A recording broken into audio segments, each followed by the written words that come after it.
우리는 손실 회피 성향 때문에 좀처럼 과거의 경험을 버리지 못한다. 경험이 쓸모가 없어지는 것을 견디지 못하고 바뀐 환경에서도 그 경험을 활용하려 하다 보니 여러 가지 부작용이 나타난다. 바로 과거가 현재의 영역을 침범하는 것이다. 자신의 과거에 자부심이 있는 사람일수록 이러한 경향은 두드러진다. 환경이 변하는 것과 무관하게 자신의 과거를 연장시키느라 능력을 온전히 발휘하지 못하고 현재를 태워간다. 그것은 위대하다고 평가받는 이들도 마찬가지다. 토머스 에디슨은 자신의 과거에 지나친 자부심이 있었고 과거의 영광에 심취해 있었다. 세상 사람들은 그를 시대가 낳은 천재라고 칭찬했고 에디슨 역시 그것을 굳게 믿고 있었다.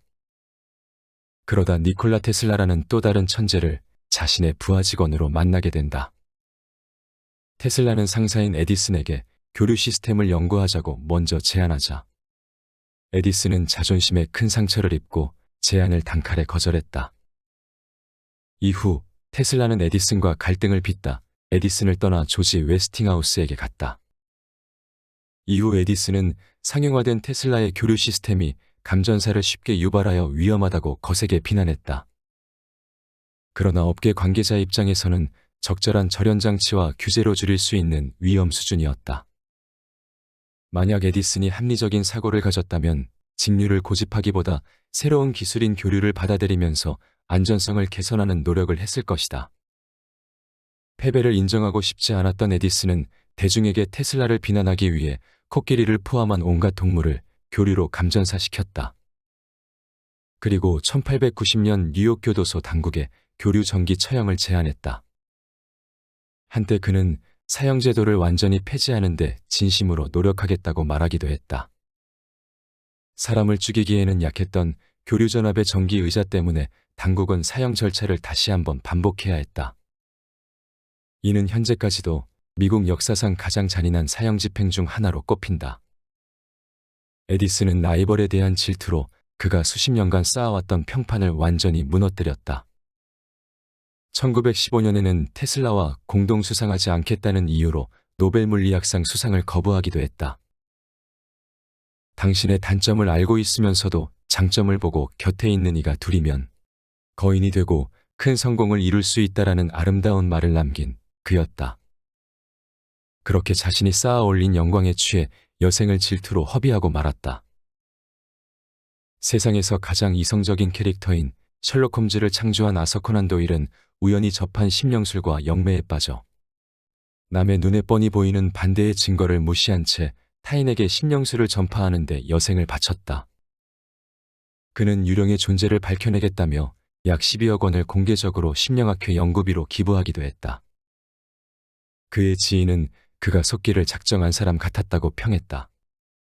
그렇게 한순간에 조롱거리로 전락했다. 알베르트 아인슈타인 또한 노년에 자신의 이론에 반대되는 양자 이론에 눈과 귀를 닫아버리고 이 이론을 맹비난했다.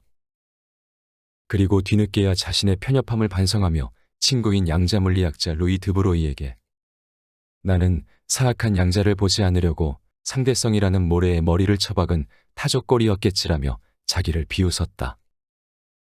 반면 과거의 영광에 취해 있는 것이 아니라 문지방에 서서 아쉬운 듯 과거를 들여다보며 후회로 현재를 태우는 사람도 있다. 후회는 더 나은 선택을 할 수 있었음에도 그러지 못해 이 시간을 아까워한다. 더 나은 삶을 살고자 하는 욕심이 있지만 그 기준에 도달하지 못해 과거를 곱씹으며 후회하는 것이다. 그러나 현재의 후회는 나태로 이어져 또 다른 후회를 낳을 뿐이다.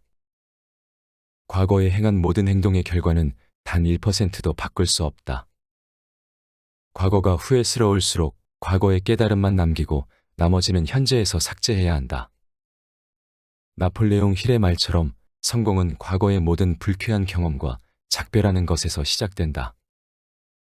과거에 대한 후회로 현재를 낭비하는 사람이 있는가 하면 미래를 후회할까봐 시도를 게을리하는 사람도 있다. 그들은 시도에 투자할 노력이 헛수고가 될까봐 미리 겁먹는다. 치열한 시도에도 불구하고 성과를 내지 못하는 순간도 분명히 있을 것이다. 그러나 우리가 행하는 노력을 미래를 위한 포트폴리오라고 생각해야 한다. 훌륭한 포트폴리오를 만드는 가장 중요한 점은 다양성이다. 비록 상관관계가 없더라도 다양한 것을 포트폴리오 속에 담아야 한다. 다양성을 확보해야 완벽한 포트폴리오를 발굴할 가능성이 커진다. 따라서 형태와 양식을 바꿔 무수한 시도를 해봐야 한다. 또한 각각의 시도들에 최선을 다하고 지나간 노력에 미련을 두지 않는 태도가 필요하다. 모든 포트폴리오가 성공적일 수 없다는 것을 인지해야 한다. 결국 무수한 시도들 가운데 하나의 시도가 인생의 혁신을 유도하는 것이다. 배트를 잡은 타자는 그저 공과 자기 팔의 감각에만 집중한 채 매번 새로운 마음가짐으로 배트를 휘두른다. 과거를 후회하고 미래를 염려하는 것이 아니라 그저 날아오는 공에 집중하고 배트를 휘두를 뿐이다. 계속해서 새로운 마음으로 휘두르다 보면 언젠가는 맞게 된다. 그리고 결국 출루한다. 정도의 차이가 있을 뿐이지 타율이 0%인 타자는 없다. 후회와 염려로 배트를 휘두르지 않는다면 출루할 수 없다. 결국 중요한 건 많이 휘두르고 계속 휘두르는 것이다. 빈센트 반 고흐는 미술 실력을 인정받지 못했다. 10살 아이들이랑 같이 대생하는 반에 들어가라는 충고를 들을 정도였다. 그러나 그는 그리기를 포기하지 않았다. 캔버스에 물감 튜브를 잔뜩 짜놓고 그림 위에 덧바르는 과정을 반복하면서 그만의 인상주의를 완성했다. 그는 죽기 직전 3년 동안 세상에 기억할 그림을 모두 내놓았다. 만약 그가 그림을 포기했다면 가족들만 기억하는 그저 그런 네덜란드 화가로 남았을 것이다. 세계 경제를 호령하는 성공한 유대인들은 내가 잘 되면 그것은 신의 도움이 있었기 때문이고 내가 실패하면 그것 또한 더 나은 미래를 위한 신의 거대한 계획 중 일부라고 여겼다. 자만심이나 패배감에 매몰되지 않고 평정 속에서 자신의 과업을 꾸준히 수행했다. 이 담백함이 운과 마주할 가능성을 끌어올린 것이다. 성공에서 운이라는 요소는 절대 간과할 수 없다. 꾸준한 시도로 운과 만나는 접점을 최대한 넓혀야 성공이라는 결과를 낳을 수 있다. 시대의 흐름에 맞게 도파민을 동반자 삼아 다양한 형태로 끊임없이 시도해야 한다. 그것이 성공으로 가는 가장 효과적인 지름길이다. 실리콘밸리의 구루들은 작은 것이라도 고민하는데 시간을 쏟지 말고 먼저 시도하는 것이 중요하다고 강조한다. 현재 실리콘밸리를 지배하는 경영 트렌드는 많은 것을 시도해보고 그 중에 될 만한 것을 살리는 방향으로 발전하고 있다. 최고의 가수 반열에 오른 저스틴 팀버레이크는 남성 그룹 엔싱크로 데뷔한 이후 계속 곡 작업을 했지만 자기가 쓴 곡에 대한 자신감이 없었다. 그러다 프로듀서인 맥스 마틴을 만나서 작사와 작곡을 계속하는 게 핵심이라는 것을 배웠다고 한다. 결과가 잘못되는 것을 두려워하지 않고 곡 작업을 계속하는 것이 마틴 프로듀서가 갖고 있는 유일한 녹음실 규정이었다. 명곡이 탄생하기 위해서는 결국 많은 노래를 만들어야 한다는 간단 명료한 진리를 깨우친 것이다. 작가 엠모로 린드버그는 인생을 낭비하지 않고서는 인생을 발견할 수 없다라고 했다. 뇌는 낭비를 지독히도 아까워하도록 설계됐다. 그런데도 진정으로 인생의 혁신을 바란다면 본능을 이기고 끊임없이 전진해야 한다. 삶이 이어지는 한 희망은 어디에나 존재한다. 중요한 것은 외부에 존재하는 운을 쫓는 것이 아니라 운을 대하는 삶의 태도다. 과거를 후회하지 않고 미래를 염려하지 않고 오롯이 현재에 충실하면 결국 성공의 궤도에 진입할 수 있을 것이다.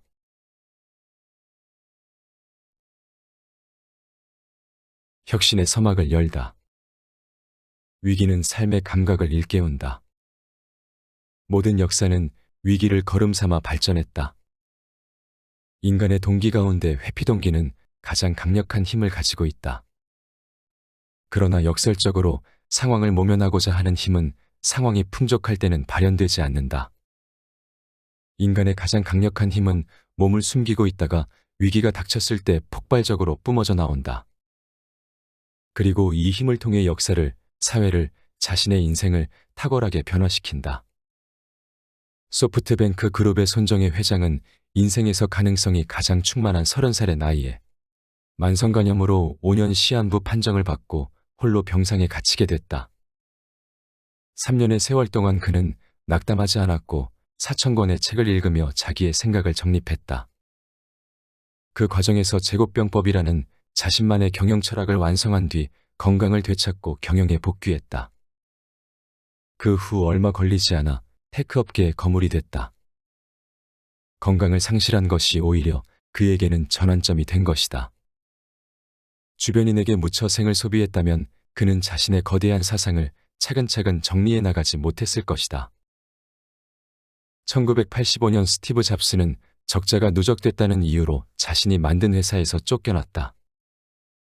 그는 이 해고의 순간이 인생에서 제일 가는 가르침이었다고 회고했다. 스티브 잡스는 고립의 시기 동안 직원을 포용하는 법과 단순함의 미학을 깨우쳤다. 그렇게 1997년 회사로 복귀해 개발 중이던 350가지의 제품을 폐기하는 구조조정을 단행하고 이어서 아이맥, 아이팟, 아이튠즈를 만들어냈다. 스티브 잡스가 회사에서 쫓겨나지 않았다면 지금의 애플은 아마 없었을 것이다. 혁신을 한다는 것은 평균의 범주에서 벗어난다는 것을 뜻한다. 그러나 나와 마주하는 대다수 주변인은 나에게 평균을 주입한다. 그들이 평균의 인생을 살고 있기 때문이다. 그러나 위기로 인해 그들에게서 벗어나는 순간 생각 굴레는 자연스럽게 커지게 된다. 고립은 혁신으로 가기 위한 지름길이다. 사람은 누구나 자신에 대해 이야기하기를 좋아한다. 이야기 주제의 대부분은 자신의 인생을 정당화하고 합리화하는 내용이다. 우리가 가진 사회성은 그 이야기를 듣게 만든다. 그들이 가진 평균의 인생이 나의 무의식에 주입되어 평균의 인생은 평균의 인생을 불러들인다. 혁신을 꿈꾼다면 혁신가를 가까이 두거나 자발적으로 고립을 청해야 한다. 그러나 위기는 이 두 가지 요소를 동시에 제공한다. 위기가 닥치면 자연히 사람과의 만남이 줄어들고 생각은 깊어진다. 그리고 인간이 가진 가장 강력한 힘인 회피동기는 그 생각과 위기를 극복하는 방법으로 몰고 간다. 위기가 클수록 극복하기 어렵기 때문에 혁신을 이루어야 하는 것이다.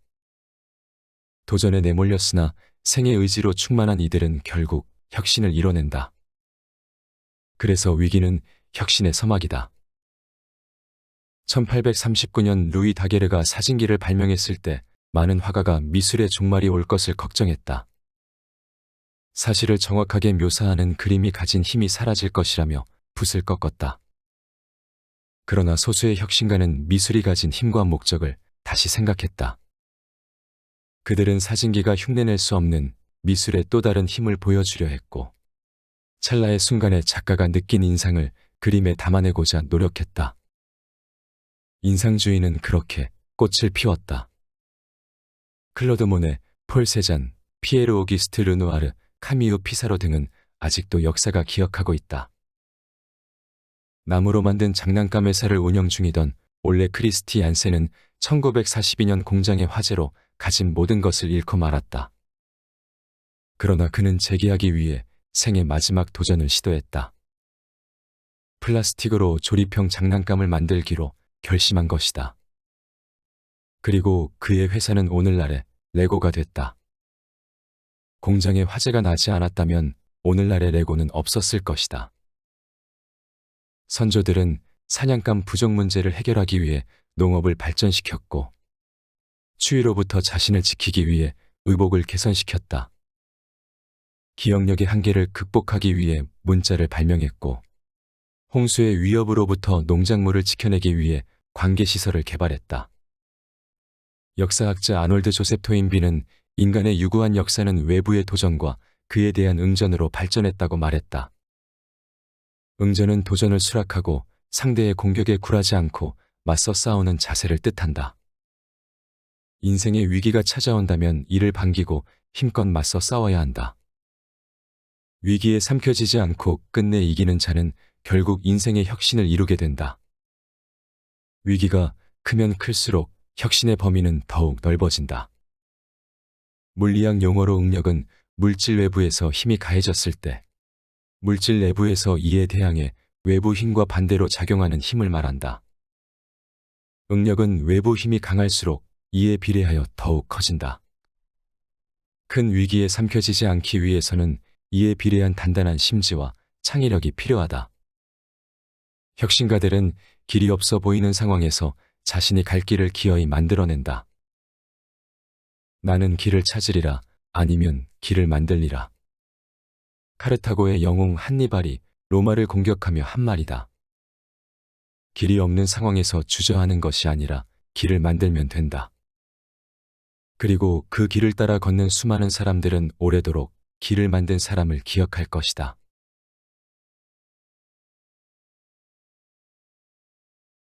앞에서 소개한 내용은 역주행의 비밀에서 가져왔다. 인생의 추월자가 될 것인가, 아니면 그냥 그대로 주저앉을 것인가.